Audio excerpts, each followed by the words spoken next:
Ready, Mr. Francis? Yeah, we're ready to roll, and I just welcome everybody. It says that's what I'm doing, so I welcome everybody. And also, if you have a chance, look over the agenda for Monday night, and looks like it's going to be pretty condensed and quick until you turn it over to the next page. And but we got a lot to cover, but we'll do that as well. Now we'll just. The main reason we're here is to talk about the budget, so we'll turn it over to our administration in our seat. Thank you, Mr. Francis. I do, because this budget is a little different than what we've had in a while, want to provide some background information, and then I'll talk about the budget message. Taylor volunteered to go through the line items, and I will assist her with questions. She's smiling. She said she didn't care, so, give her that opportunity. So on the inside of your notebook are some attachments, and I think this background's pretty important, this and a few other things that I'll share. So I gave a preview, as we normally do, to the Finance Committee at the March meeting, and it looked much more challenging than this sheet, okay? What we have done since that meeting was comb through the budget line by line a couple times. We've met with several department directors, not all of them, and we've talked about how we should present the budget.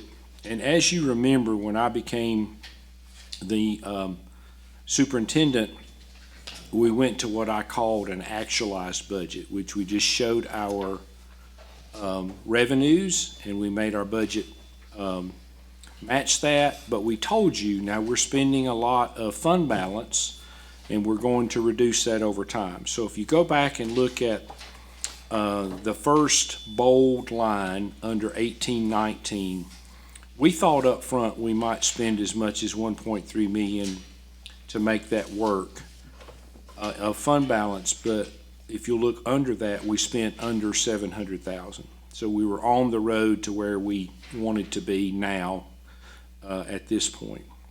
The next year, we thought we might spend as much as 700,000 or a little bit more. We spent 434, and then last year we thought we might spend a little over $250,000 to 270,000. We actually spent 223,000. And so we've made it look like this because we want to start showing more of the actual expenses in the budget. We think that might be more helpful to the public. And then we'll try to put some safeguards in place so that our directors and principals and the rest of us don't spend money just because they see it in the line, because we know it might very well include some fund balance. So going into next year at this point in time, and I'll tell you all the factors behind this in just a moment, we anticipate it could cost us as much as 1.7 million in fund balance. And then 22-23, we've really worked on that one a lot. If you'll remember Finance Committee, that number was maybe twice that or more when we just looked at it without any adjustments. Going into 22-23, we think we may, worst case scenario, spend about 1.1 million. If you'll move a little further down, you can see the fund balance that we have in place right now. We have 2.6, about 150,000, 151,000, that is earmarked. If you get a grant from a benefactor and they want you to spend it for that purpose, you can't take it and just put it into your budget. And we have almost 2.5 that could be used to cover shortages. So when you add, worst case scenario, at least at this point, 1.7 and 1.1, you're out of fund balance. I don't want you to worry too much about that. I think we can prevent that from occurring. I have had 3 conversations with the county manager. I talked to him. We had a small group meeting of about 6 or 7 of us and talked about ways that they might be able to help us bridge the next year or two. And then I had another conversation with County Manager Bryant Moorhead earlier this week. And I don't want to speak for them. The running joke between Bryant and I is we don't vote, okay? But we do talk to our collective boards, and I know sometimes you all talk with each other.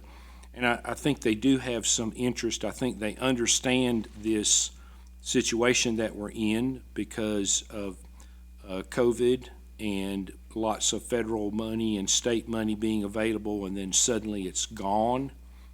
And I'll tell you the same thing that I've told our principals. The state government and the federal government have given me, and I think other people too, but they have given me every indication that they are done with COVID. Is it really over? We don't know. We really don't. We could have another surge and go backwards. Hopefully that won't be the case, but they've already changed things like free meals, which you all voted on meal rates last week. They've changed some salaries, which was long overdue, but I think that they will very quickly revert to funding us at our current number of students rather than holding us harmless going forward. Just, y'all know I can be too long-winded, but just one personal observation here. I won't call it whining because I don't like to do that, but it's a little frustrating when, as a superintendent, I feel like we did everything during the pandemic that the federal government, the state government, and the local community wanted us to do. They wanted us to make sure that our employees continued working and that we didn't send them home. And, you know, some of them can't work at home. So immediately we went to work literally by putting people on yellow buses and taking yellow buses and delivering food to homes and providing food curbside. When we were able to return to school in person, we were one of a very few school systems in the state that came 5 days a week. And the primary reason for doing that was the education of our students, and they benefited because we're 10th out of 115 districts. But that also allowed all of our employees who wanted to work to come to work, and it also allowed our parents who still had jobs to be able to go to their jobs while their child was at school. So we did everything in my mind, and I thank you for your big part in that, board. And now that state and federal money is being pulled back quickly, I'm not sure that a lot of school systems who did what we did will have an easy transition. We can certainly do it. We'll do a very good job of it, but our people are better off, our students are better off, our employees are better off, and our families who could go to work during the pandemic are better off. But financially speaking, the 25 school districts who sat at home in their PJs for a year are probably in a better place financially because they didn't keep a lot of their people. They just cut them loose. And so they will not have to make this kind of transition. So a lot of the money's coming back. We still have ESSER funds. If people are listening to this recording, or Tyler, if you're reporting this, those are my comments, not the board's. So, but it is a little frustrating that we did all that work for our students and our staff and our community, and we'll have a tougher transition than people who did not do much. Okay?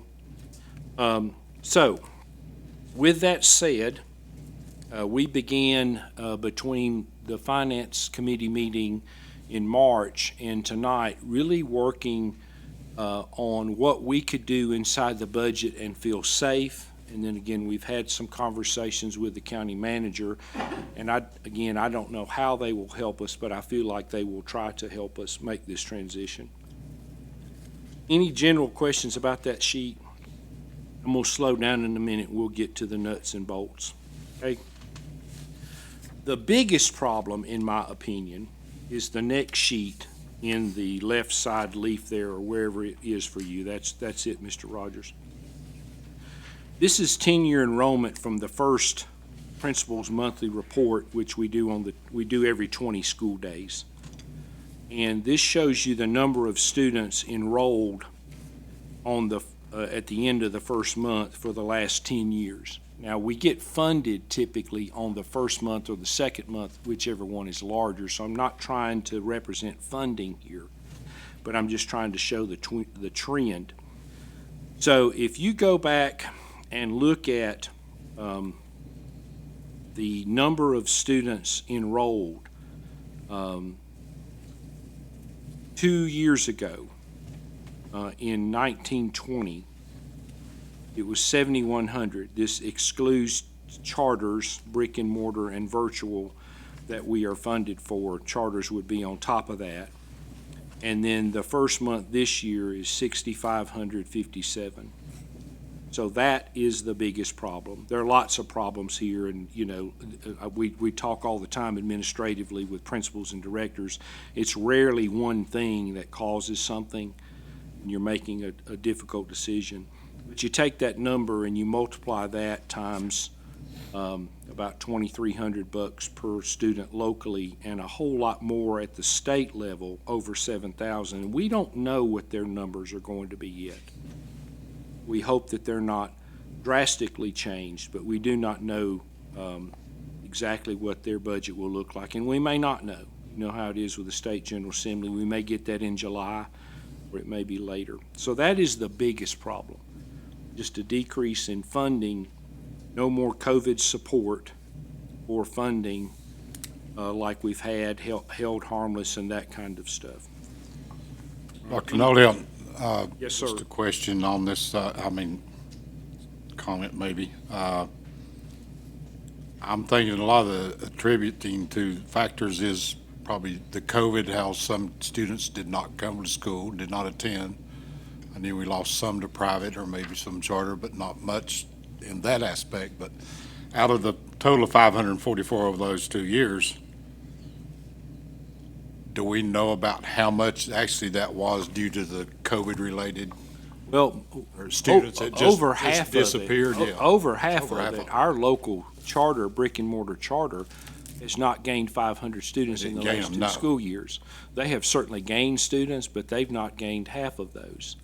And you all know this. You don't need me to talk about this. No one really needs me to talk about this, but I'll say it anyway. People just disappeared during COVID. And we'll figure out someday why. There are lots of theories, but they're just theories. But we know that fewer people are working. Fewer people are going to public schools across the country. A few individual schools have gotten larger, but the number's down. We will do some public information in the spring and invite people back who haven't been here. We'll do that in conjunction with our foundation, which will help us pay for that and fund that. But this is not a phenomena that is common or restricted to Haywood County schools. It's very, very normal. That's kind of what Again, if we had shut her down and just got everybody loose, which we would never have done, knowing you and how I believe, we'd be better off financially, but that was not the right thing to do. We did the right thing even though this transition might be harder. So one other piece that I think is even more important for us to consider when we begin thinking about long-term budget situations. I gave you, and Brooke pulled this for me, and I also went to that website too and looked at it. The birth rates, thank you, I got it. Thank you, Dr. Putnam. The birth rates for children born to parents who reside in Haywood County, okay?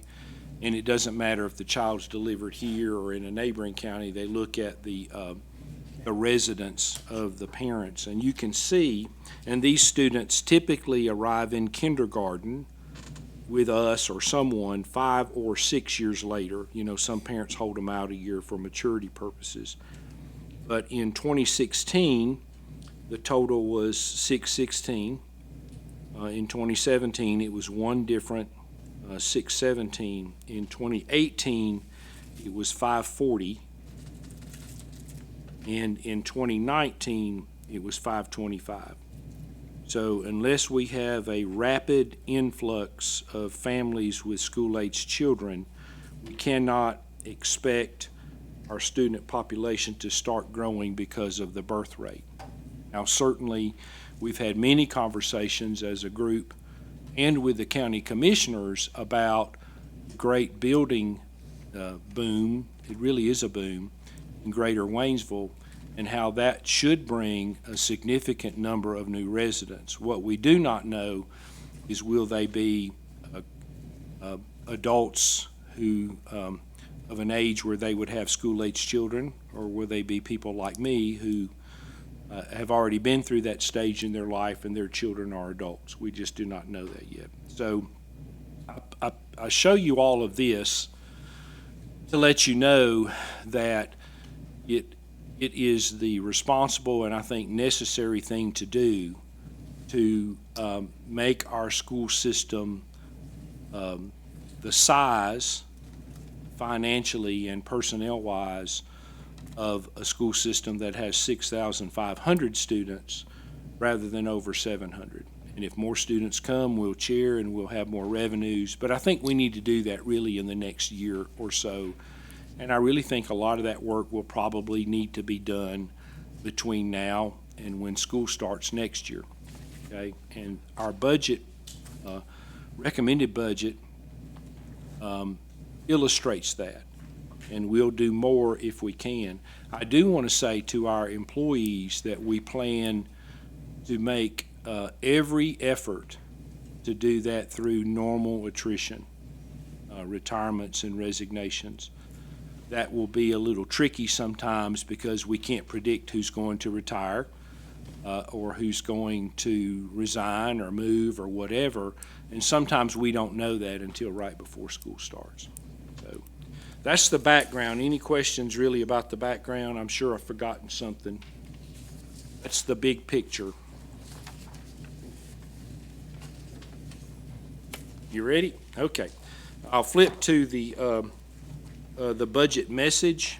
That first paragraph really is about our mission of passionate work and productive work equaling student success. We made that change while Dr. Garrett was the superintendent, and our school district went from about 40th in the state up to 11th at one point, and now we've made it to 10th. So I take no credit for that mission, but you know, we've been doing that work now for well over a decade, probably close to 15 years. The next paragraph, excuse me, just describes the budget areas and the fund codes. You all are very familiar with them. That third paragraph talks about the local current expense budget. You know, we have the local capital and child nutrition coming in a minute.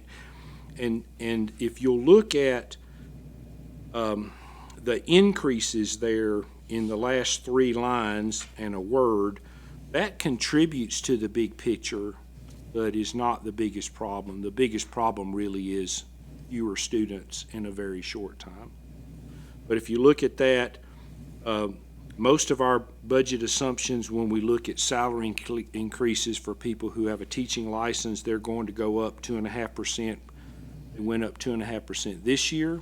Got that information after Thanksgiving and started retroactively paying it after our budget was built this year. Not our fault. That's just what happened with the state. And it should go up another 2.5% on average for next year. That's about a 7% increase, 7.5%. That's a lot. And then if you look at the benefit cost, those are up. Employer matching FICA, like I said, excuse me, is up, is 7.65%. Misspoke a little bit earlier on that. That's not the salary increase. And then 24.19% matching retirement. That's almost a fourth of a salary if you think about that. And then $7,397 for hospitalization. So when we hire someone who is a full-time employee, we start with those costs. It's like $8,000 before they're even working a day. You know that you've got that hospitalization match. And then we have well-deserved and long overdue pay raises also, not just for licensed folks, but for our hourly people. And we think in going into next year, that'll cost us, once we get past this year, another $187,000. Like I said, those increases are a contributing factor, but they don't compare to multiplying our per pupil allotment times over 500 students. Okay? It's one of the factors. We anticipate that our per pupil allotment based upon our 3-year funding formula, and we're going into our 3rd year and would renegotiate that hopefully early next year, is $2,354 and some change times 6,542 students. That's actually a number we get off a State Department of Public Instruction website. Would give us our local per pupil amount allocation of around $39,500. We also have some virtual charter students that will receive some money for. It's not as a higher rate as an in-person student. And we really just have to look at what we received this year in ABC revenues and fines and forfeitures. And those fines and forfeitures in particular have been down because the courts have been closed. So that would give you anticipated revenue locally of a little over $17 million. And then I've already told you all the reasons why it might cost us more than that. We do have some local restricted funds that we really can't use for current expense. That's about $3 million. And then some of that involves grants and so forth and so on.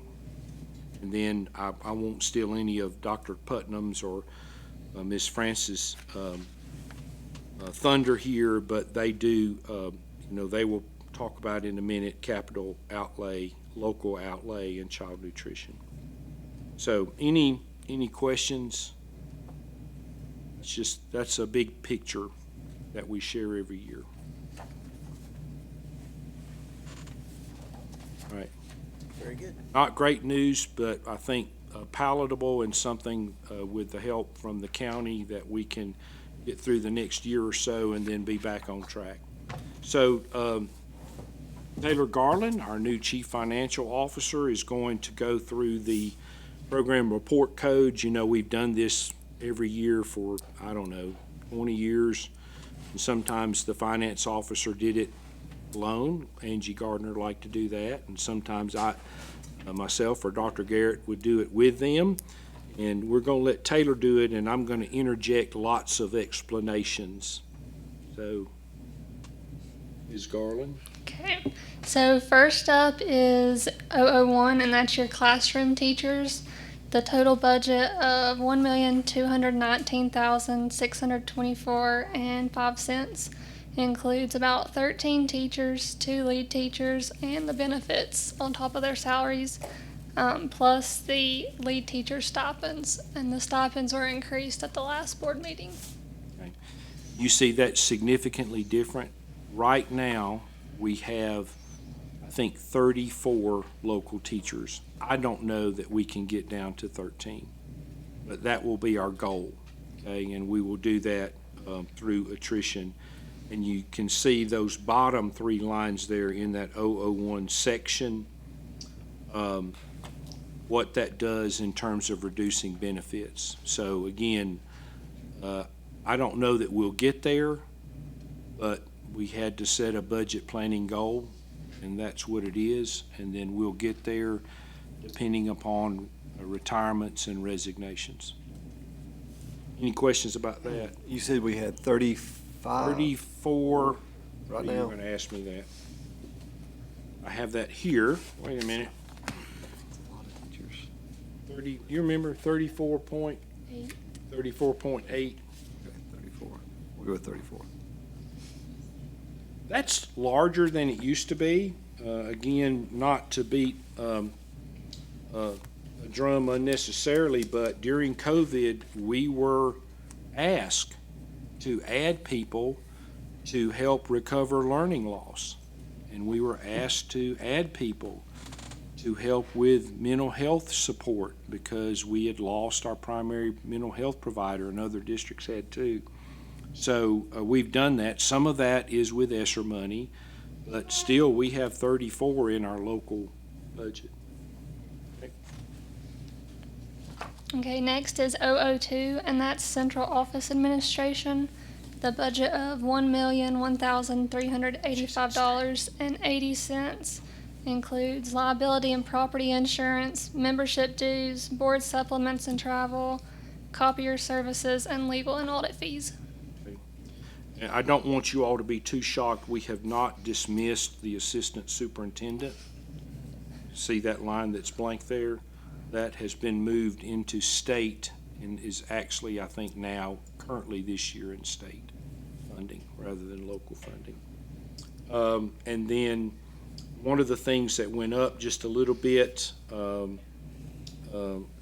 near the bottom are some of our cost for the board and the work that you do. And then on page 2, we did take out the money for mountain mediation contracted services. We've not used them in a while, and hopefully we can put that back sometime in the future. We're doing more things electronically, so we're hoping we can go down on our postage and then some of our supplies and materials. And again, these are all cuts or reductions at the central office level. One of the things we've also already done at the central office level is not replaced a clerical position that was a natural retirement. That just happened.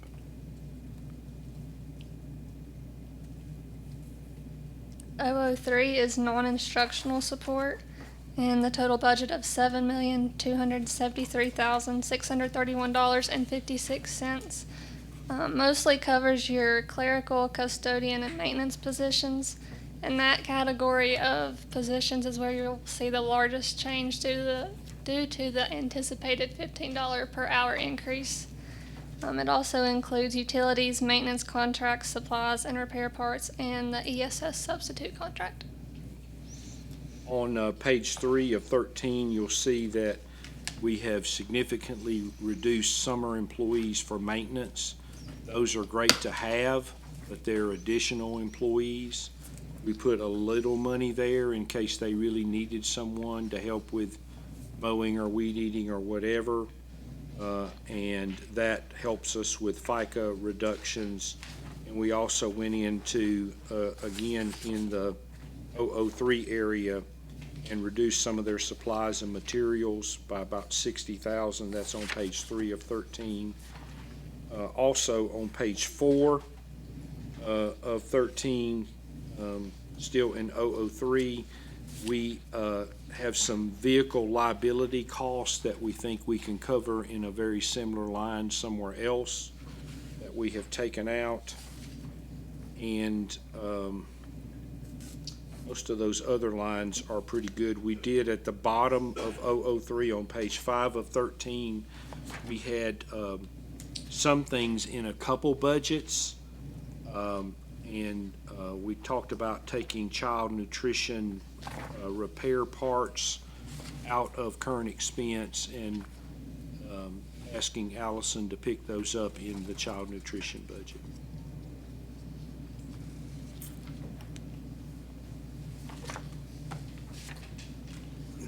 And if you're looking for the 13 pages, Yeah, Dr. that's what, Nolte yeah, I was is gonna say, referencing, Dr. it's Nolte, at- your Oh, I'm pages sorry, my different. pages It's are at the numbered very differently than end. yours. It's at Yeah, the I end got of that. the section. I'm sorry, I have mine. We're following you, Dr. Nolte. I have mine We're turned having- sideways. I'll stop talking about the number, page number. Yeah, sorry. Thank you. Next is 005, that's school building administration. The budget of $469,693.38 is for 2 assistant principals, your stipends for your principals and assistant principals, all the benefits related to that, and school copier cost. Yeah, the most notable one is the one we told you about, close to the beginning of 005, for membership dues, and that's the accreditation money that we saved. And we'll be paying less than $6,000 every 5 years instead of a pretty big number every year. So I want to thank Mrs. Barker and the other folks who worked on that. There may be employees in this area too where we have a retirement or a resignation. We're not aware of a lot right now. Just know that some of the numbers in this area could also go down. We'll just have to see if there are retirements or resignations, and then look at the big picture and make sure we're changing our staff in a way that we can still operate effectively.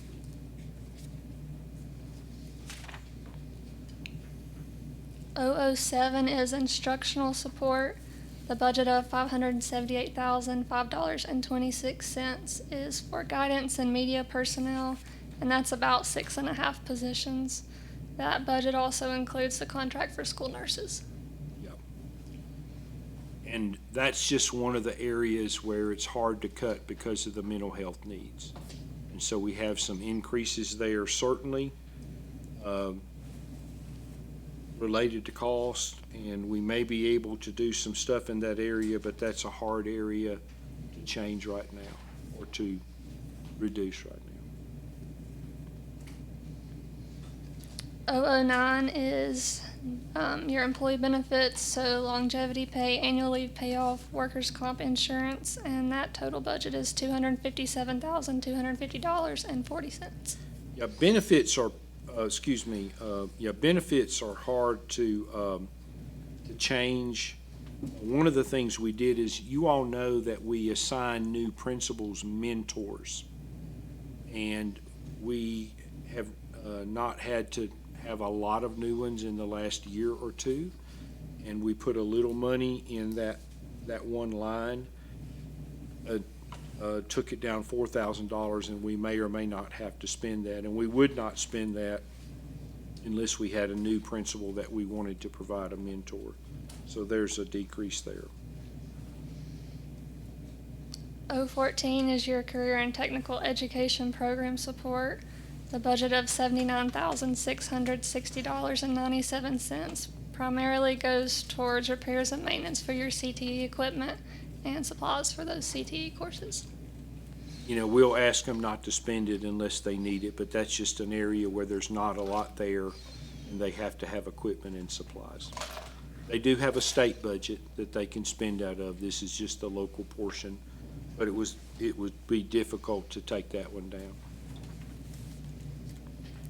015 is school technology support, and that is student device replacement, and the budget is the same as last year, $337,540. We may be able to get, we're not sure yet, but we may be able to get some matching or support there from other areas. But I still think we have to put it in the budget because it's an ongoing cost to replace 20% of the student devices each year, and then over 5 years you're in good shape.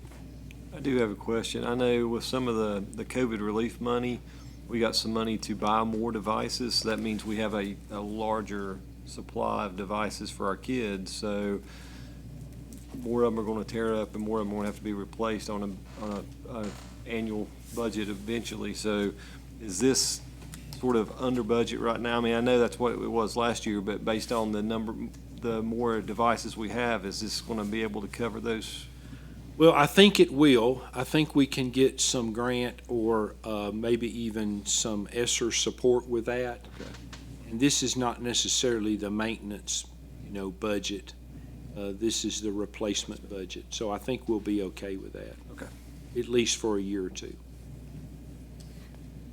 Good question, though. More of them tear up if you have more of them. That's for sure. 027 is your teacher assistants. And all the salary and benefit figures that are in your budget are based on July through December of 2021, and we had not paid any teacher assistants out of that, so that is why it is 0. And then, we've added the contract, and you'll see that later, for substitutes. Okay. And again, these are just local TAs here. We still have a number of state ones, kindergarten, first grade, so forth and so on. 032 is your exceptional children program support, and that is just supplies for the EC program, a budget of $125,000. Again, very close to what's in there. You just can't cut that too much. There is some ESSER money in that area, so I think a smaller reduction like that is okay for a year or two. 034 is your academically gifted program support. The budget of $7,479.85 is just to give them supplies. Again, supplies for AIG locally, not big to begin with, and certainly would not want to reduce that unless you had to. 036 is charter schools. The budget of $1,369,702.10 is about 565 brick and mortar charter school students at a little over $2,300 apiece, and 50 virtual charter school students at $790. That's money that comes to us from the county, so we probably couldn't spend it anyway. And we pay that out monthly, so we really won't know the actual number until we get toward the end of the next school year. 054 is your English language learner program support with a budget of $52,849.96. Again, small program, important, almost impossible to reduce it, and the costs there are related, you can see, to the pay raise, minimal pay raise. 056 is transportation of pupils, and this is your yellow school buses only, and that's a budget of $84,161.80. That's in the local budget. We do have costs there for yellow buses, even though they're state ones. We looked back over 3 or 4 years. Taylor, I also met with the transportation director, and we feel pretty safe reducing the repairs line to $75,000. We've only spent that much one time in the last 4 years. And good cooperation from lots of our folks on this. 061 is your classroom materials, instructional supplies, and equipment, and these are the school allocations that are that allow the schools to buy instructional supplies. Right. And that budget is $128,506.56. Yeah, we looked at current expenditure rates. We have state 61 money. We always want to spend that first, or it goes back, and we think that's a sustainable reduction for the next couple of years. 069 is at-risk student services with a budget of $1,928.80. That's just supplies. I think probably for Central Haywood, I'm not sure. For one of our at-risk program, pretty small number. 072 is your middle school remediation with a budget of $65,000.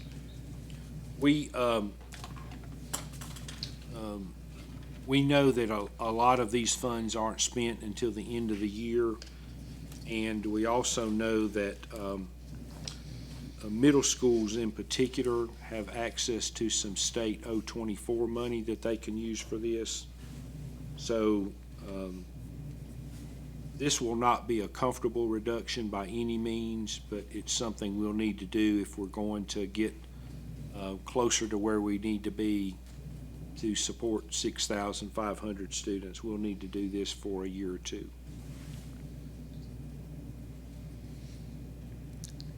301 is a JROTC program. The budget of $191,548.39 includes salary and benefits for about 3 positions.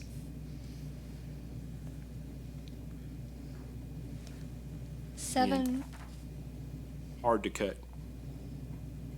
How many positions? about 3. 3, yeah. Four. There is some federal money that supports Yeah, that that's what I'm program. thinking, yeah. This is just the local portion of that. 706 is your ineligible local transportation. The budget is $139,387.33, and these are for your supplies, repairs, and fuel for activity buses. White bus. Yeah, those are local buses, and we did talk briefly in finance about changing that replacement cycle, but that's hard to do. So this budget really doesn't reflect that. Yeah, we lost a couple related to the flood, and so we just didn't feel like we could do much with that. 800 is Safe Schools. The budget of $61,610 provides security guards at Pisgah and Tuscola High School, blackboard notifications, and random drug screening. Yeah, Blackboard is our rapid notification where we send voice messages and text and emails. And then the guard cost really is just a reflection of increases there for those people. 802 is the supplements for head and assistant coaches with a budget of $317,945.35. Again, that's just keeping with our scale for coaches, which is pretty competitive. And again, not that this is a deciding factor, but the last time we had to make a big budget adjustment, that group was hit pretty hard. 803 is your band and cultural arts supplement, a budget of $27,060.18. Band, chorus, extra months of employment for those folks like coaches, up a little bit. 804 is your high school remediation funds at $125,000. Right. Again, not a comfortable amount, but something we probably need to do for a year or two. 805 is system instructional support, the budget of $109,146.21 provides support for band, chorus, summer school, PE, and AIG programs. And again, these are primarily supplies and materials, instruments, equipment, travel, not salaries. We did make some adjustments to ancillary support that we have for reducing my and Trevor and Jill's and elementary and secondary supervisors' ancillary support. That's funds that we use on an ancillary basis. You know, we just need it for that reason, for something that's not expected. Some of those funds are used just to have our regular meetings that we have on a monthly basis. So those numbers are reduced in that section. 806 is computer system support, the budget of $580,606.52 provides salaries and benefits for 6 IT technicians and 65% of our accountability officer, and then it also supports IT, media, and library cost. 807 is curriculum development, and that provides workshop expenses and supplies and materials for $10,000. 809 is in-school suspension, the budget of $136,214.87, primarily funds 4 positions, so those salaries and benefits.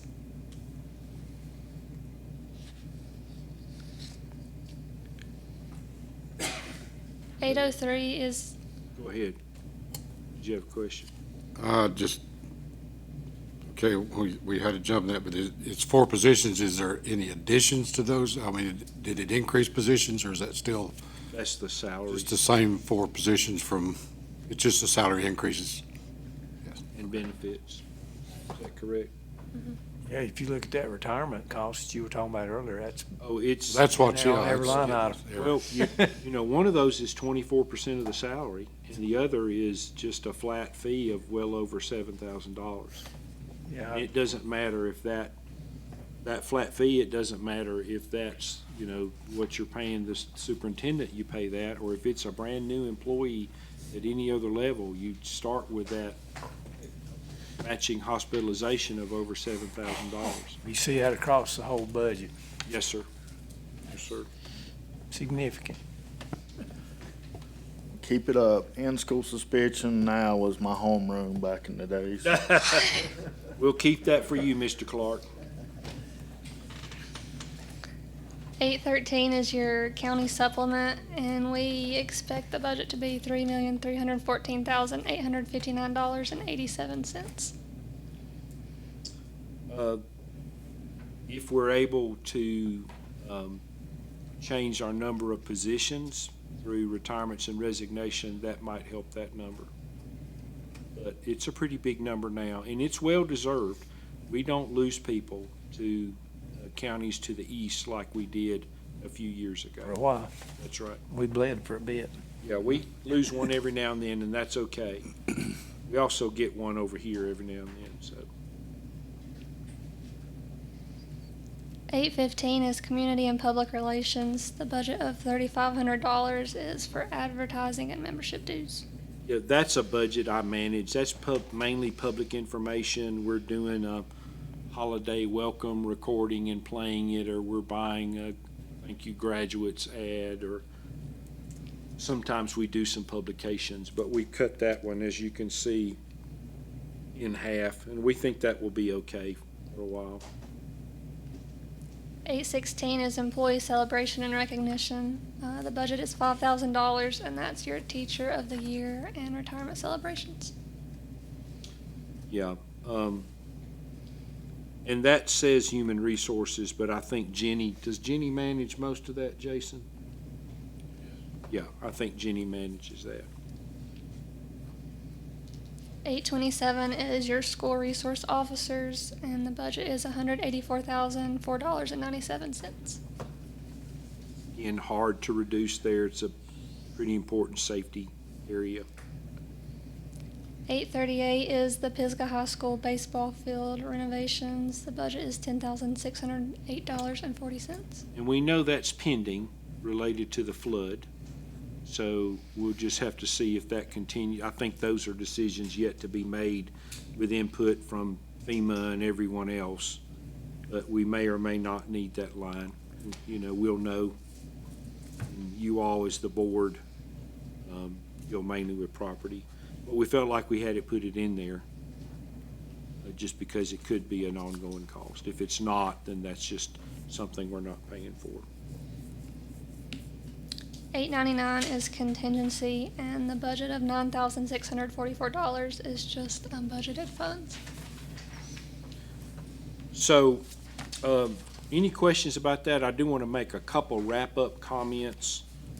I don't want to overpromise, but I do want to try to be as positive as I can before we go to Dr. Putnam and Mrs. Francis. I think we have work to do. Like I said, and I want to be intentionally redundant and repeat myself, we did everything that the state and federal government and local community, I think, could expect a school system to do to provide for its community, keep our employees at work, and provide school 5 days a week so our parents could go to work. And that makes our job a little tougher than others. So this will be a tough task, but we've done this before, and I think we're up to it. I don't know that we'll continue our pattern of the past. If you look back at 1819 and 1920 we were able to spend a lot less fund balance than we thought we were going to up front. Okay? And that will be our goal. We will certainly work to that end. And again, I do not want to speak with the county commissioners, but I do know, based upon our conversations with, primarily my conversation with the county manager, that they understand our position and want to help us. Certainly, it would be pretty tough for them to fund us like we're 7,000 or 7,100 students indefinitely if our student population didn't go back there. So I understand that too, but I do think they'll try to help us. So any questions about current expense, board, before we look at capital and child nutrition? So is this, 1 million, I can't barely see, 138,000, that's the difference from last year, or is that, we're short? Okay, It's allocated. what do you, oh, you're on this sheet? He's on the, it's allocation of fund balance for this year's budget. I'm sorry. 1,100,000. It's 1.1 million there at the bottom on our page 5. That is what we think, if we do the work that we're planning to do and we're successful with it, that is our potential use of fund balance for those years. You can look in previous years and see that we did much better. And we will plan to, but we don't want to promise it to you. We'd rather promise that this is the worst-case scenario, and then we'll do better with, the resources we have available. And I think we will. Can't promise you that today, but I think we will. I got you, I couldn't see it, I'm sorry. No, you're good. Here, let me hold this right here. You could borrow these, but that wouldn't do you no good. Okay, I got it. Any other questions on current expense? Okay, I think we're ready, if you all are, Mr. Francis, for capital. Okay. All right, Chairman Francis, members of the board, I'll start with the capital budget. I want to point out, as Dr. Nolte indicated earlier, the capital budget is funded by state sales tax dollars, Article 40 and 42. It's the first and last half cent over and above the state tax rate. So it's Articles 40 and 42. It is state sales tax. And that is any of the money, the $900,000 that you see budgeted here comes directly from state sales tax. State sales tax also has to cover our general obligation bond for the elementary schools that were built in the late 90s, early 2000s, so we're still paying on those. It also funds lots of other projects. So the way this works, we go and ask the county to pull down a portion of those state sales tax dollars, and then we make a budget around that.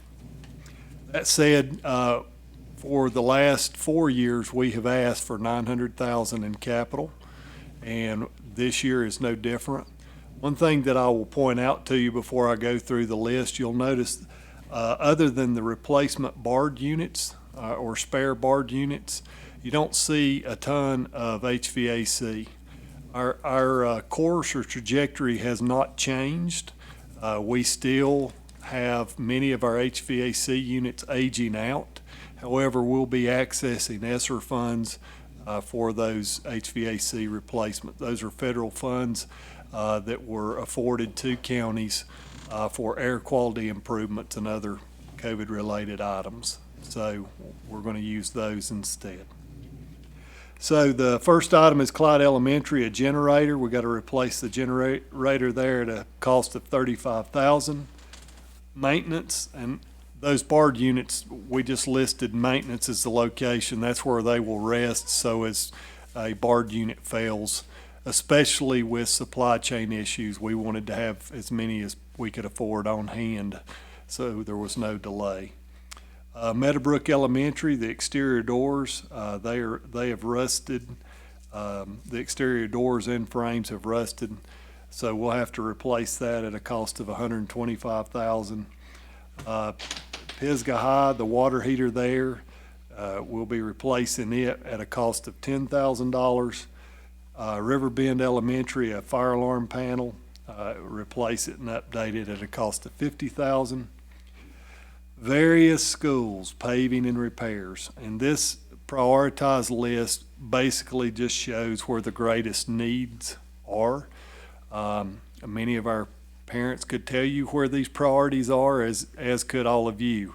The rain and inclement weather has not been good to us in the way of asphalt. So you can see we've budgeted $350,000. Clyde is the number one priority.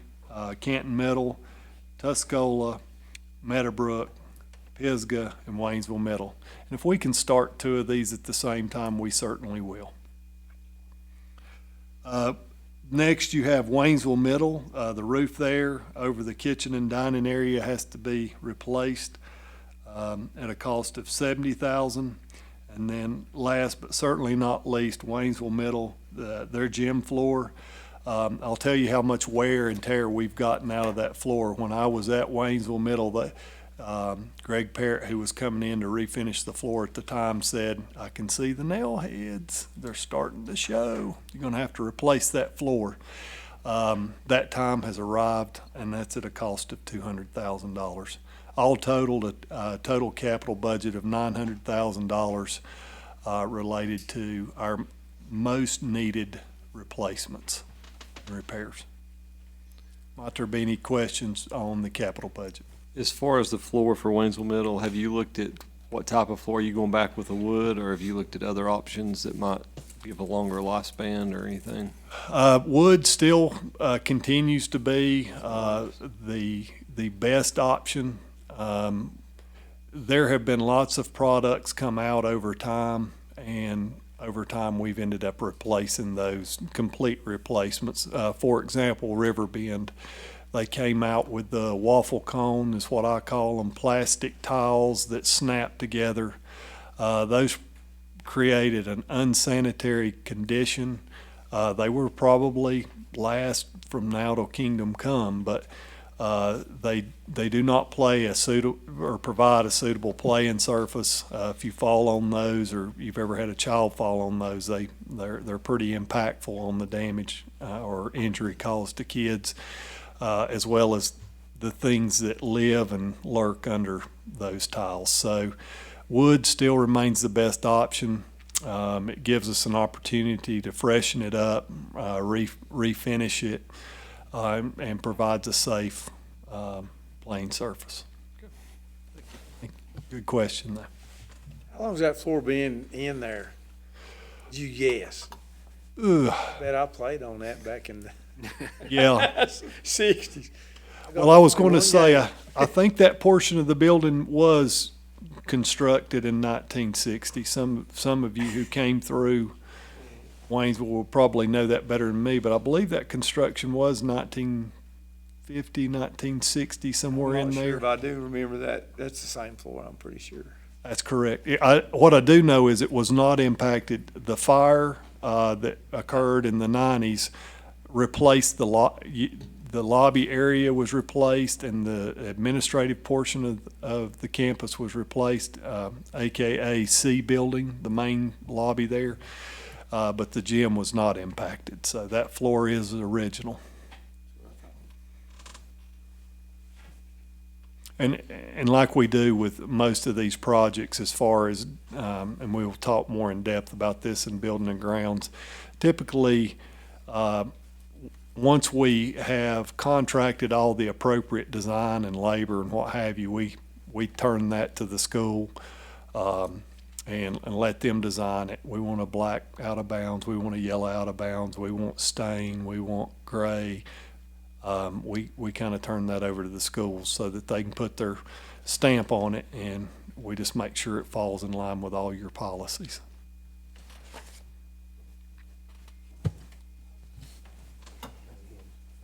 Any other questions for capital? Like you said, that is the main priority items. That list is a very long list on top of that, so Yeah. Yes, sir, Mr. Rogers. There is a much, much longer list. But when it comes to leaky roofs or potentially leaky roofs or unsafe playing surfaces, we moved to that. They moved themselves up in the priority list, I guess you would say. Yeah, and that's one thing I will thank the county. We finally got that raised from many years that we didn't really get enough to even do a half of a project, so we can just hopefully for another one in the future. It's $100,000 for a long time. I started saying it was slow. Yeah, very low. Well, some of that was related to a decrease in state sales tax dollars during that time. That's right. And the other portion was going toward indebtedness toward those general obligation That's bonds. correct. So it made the margin for us to ask for capital projects very small It was. during those years. And you all know this, the indebtedness is going down. We probably still can't borrow a lot of capital money until 26 or 27. But there's a little more flexibility in doing some projects because the indebtedness is being reduced. And we still have, according to the county, some pretty good tax revenues that support those funds. And with you saying that the projects you've done, like you say, the roofs, that was continually there every year, and I think we've made a lot of, our system has made great improvements in getting those things done. And that's saved us another bundle of money as far as getting it done before it would actually collapse or whatever, and cause more damage to our school buildings. Yeah, you really have, if you don't attend and create a replacement cycle over time, you can end up with a windfall of projects. That's kind of what happened to us on the HVAC. Credit to the previous building and grounds committees and the boards, and Tracy Hargrove and others who had the foresight to begin replacement cycles for things like roofs. And so, as far as I know, the last identified need for a replacement cycle is the HVAC, which I think that was received on a grant initially, and it outfitted a lot of our schools, if not all of our schools. And that's great. That's the great thing about grants. But unfortunately, the installation and replacement of those come all at pretty much one time. So we're trying to phase that out over time. Good job. Thank you. I'll turn it over to Miss Allison Francis. Chairman Francis, members of the board, the school nutrition budget for this year is $5,272,900. This is an increase of 3.25% over last year's budget. As Dr. Nolte mentioned earlier about past patterns, it's really hard for me to try to look at past patterns when it comes to putting a budget together for next year, because we've been all over the place the last 2 years. And we've had the luxury of being able to feed students, or children other than our students. That has helped us with our current revenues, and that is going away as of June 30th, and the waiver for all students to eat for free is also going, as we discussed at the last meeting, with the increase in meal prices to help us meet our expenses. Our labor and benefits is 52% of the budget. Our food and supplies is 39% of my budget, and overhead costs are 8%. With the increase in hourly wages going up to $15 an hour or 2.5%, whichever is more, that's approximately $162,000 increase in labor and benefits for our department. Food and supply costs, we're looking at approximately an additional $76,000 the coming school year compared to this year due to supply chain issues and inflation.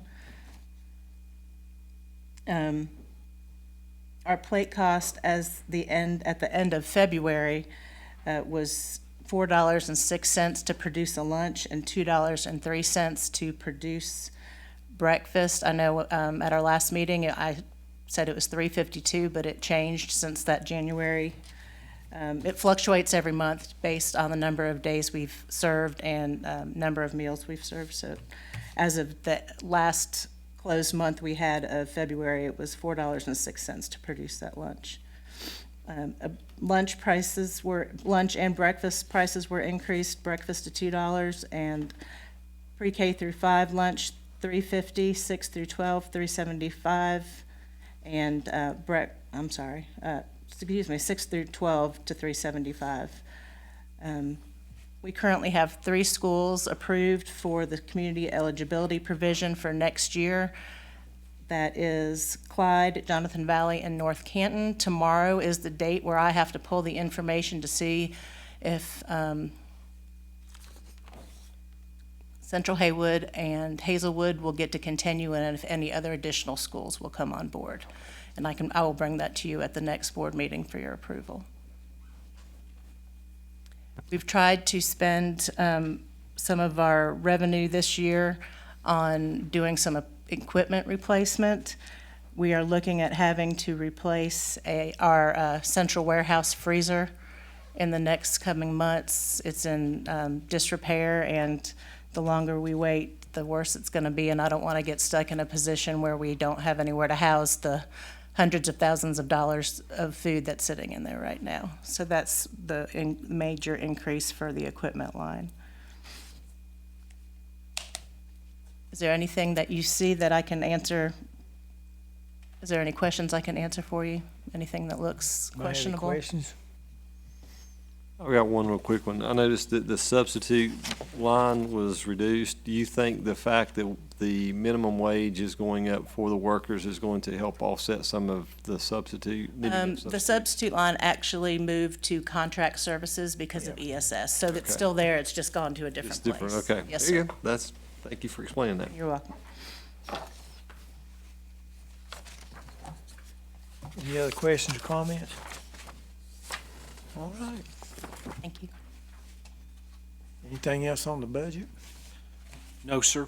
We do have, I don't know if there are announcements that anyone has. We do have 2 items to share in closed session. Sure. We will not take any action tonight on any official action or votes, so at this time I'll ask that we get a motion to go into closed session. So moved. Mr. Rogers made the motion, second Mr. Clark. Any question or discussion on the motion on the floor? There being none, we'll vote. All those in favor say aye. Aye. Opposed? Motion carries unanimously. We'll go into closed session after a short recess.